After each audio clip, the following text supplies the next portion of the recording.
السلام علیکم۔ کہانی کو آخر تک پورا سنیے گا، اور اگر آپ چینل پر نئے ہیں تو سبسکرائب ضرور کیجیے گا۔ وہ 4 بھٹوں سے بکتے ہوئے یہاں تک پہنچی تھی۔ یہاں آ کر اس نے اپنا جوان سالہ بیٹا بھی کھو دیا تھا، اور آج خود بھی آوارہ بھوکے کتوں کی خوراک بن گئی تھی۔ اس کا نام سارہ پروین تھا۔ وہ ذات کی مسلم شیخ تھی۔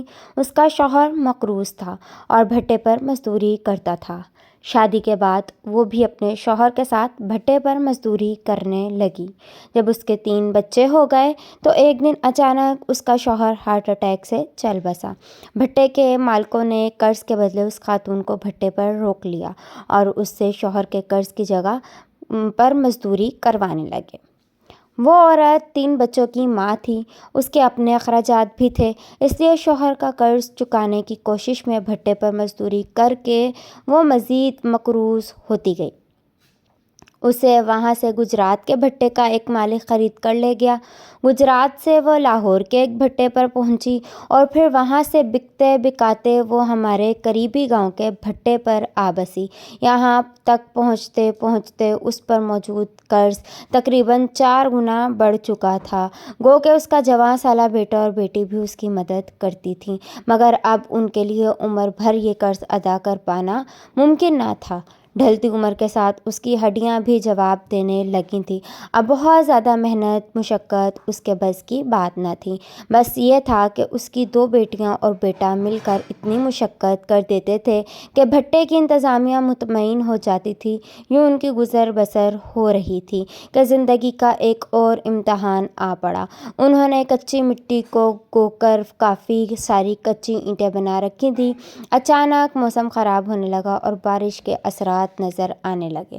بھٹے کے منشی نے آ کر ان کو کہا کہ اگر آپ یہ اینٹیں بھٹے میں رکھ کر آگ دہکا دیں تو آپ کو مزدوری ملے گی، بصورت دیگر اگر بارش ہو جائے گی اور مٹی گھل جائے گی تو آپ کو کسی قسم کی کوئی مزدوری ادا نہیں کی جائے گی، کیونکہ ان چاروں نے عرصہ لگا کر وہ اینٹیں بنائی تھیں، اس لیے وہ اپنی مزدوری کو یوں ضائع ہونے دینا نہیں چاہتے تھے۔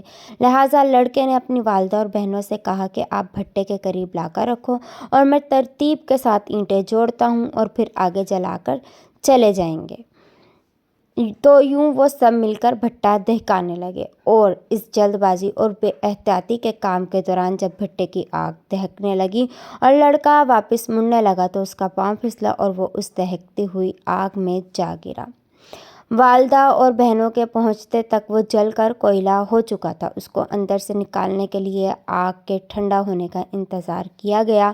کچھ تو ان کے ساتھ کے لوگوں نے ان کی مدد کی اور اس پر پانی ڈالا اور کچھ آسمان سے بارش برسنے لگی، مگر افسوس کہ جب تک آگ پر قابو پایا گیا تب تک لڑکا جل کر خاک ہو چکا تھا۔ انہوں نے اپنے آبائی گاؤں میں جانے کی بجائے مرنے والے بیٹے کی تدفین بھی وہیں پر کر دی۔ بس چند آنسو بہانے کے بعد دوبارہ ماں کو بھٹے والوں کا قرض چکانے کی یاد ستانے لگی، اور بھٹے کے انتظامات دیکھنے والے منشی نے ان کو اتنی مہلت بھی نہ دی کہ ایک ماں جی بھر کر اپنے بیٹے کا سوگ منا سکے۔ اور کچھ ہی دنوں بعد ماں دوبارہ اپنی جوان بیٹیوں کے ساتھ اینٹیں بنانے کا کام کرنے لگی۔ 2 سال پہلے مجھے یاد ہے عید قرباں کا دن گزرا تھا۔ اس کی بیٹیاں بھٹے کے قرب و جوار کے گاؤں گاؤں پھرتی تھیں، مگر سارا دن پھرنے کے بعد بھی وہ اتنا گوشت جمع نہیں کر پائی تھی کہ ایک وقت کی ہانڈی بن جائے۔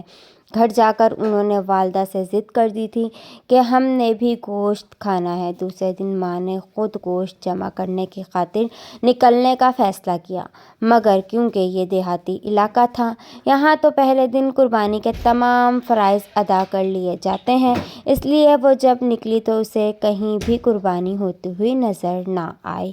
مایوس ہو کر واپس لوٹ رہی تھی کہ راستے میں اس نے کتوں کے جھنڈ کو دیکھا جو کسی قربان کیے ہوئے جانور کی اوجڑی کو چیر پھاڑ کر کھا رہے تھے۔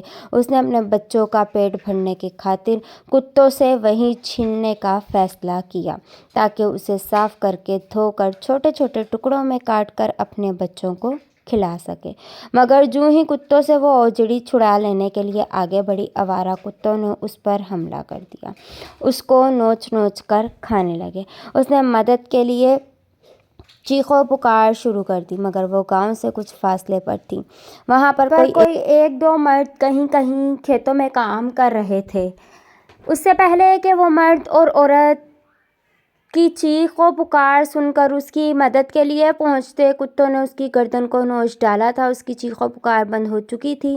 جن 2 یا 4 لوگوں نے اس کی چیخ و پکار سنی تھی وہ اب کتوں کی گھرراہٹ سے اندازہ لگا کر اس سمت دوڑ رہے تھے۔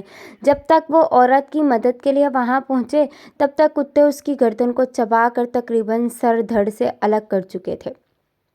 عورت کو اسپتال پہنچایا گیا مگر وہ دم وہیں پر توڑ چکی تھی جہاں اسے کتے نوچ رہے تھے۔